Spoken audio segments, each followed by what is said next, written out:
şestüve. Sen de deyirsənsə deyir şestüve. Sen de deyirsən yanıram tüstüve. Qorxmursan ki bu kız düşer üstüve. Qorxmursan ki hücum çeker üstüve. Yanında aslan yanında aslan olsa necə olar? Ay can alan can olsa necə olar? Samirə qoy değməsin kəstimə.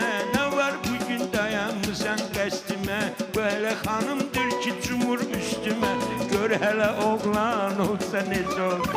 Gör hələ oğlan olsa necə olar? Ay can alan can olsa necə olar? Boşoda maraqlı meydanım var. Dəvət edib gəlməyə imkanım var. Heç nəyim yoxdur, bir qurut canım var. Sənətə qurban olsa necə olar? Sənətə qurban Olsa necə olar? Ay can alan can olsa necə olar? Gözdəkinə məzdisi səhman olsun. Samirə də qoy sənə düşman olsun. İnanıram ki Samirə aslan olsun. Oqtay Dovşan olsa necə olar?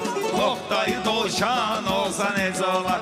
Bu Oqtay səndən artıqdır nəyi var? Onun öz qisməti, öz taleyi. Aslanın olmursa dişi erkək. Hele belə heyvan olsa necə olar?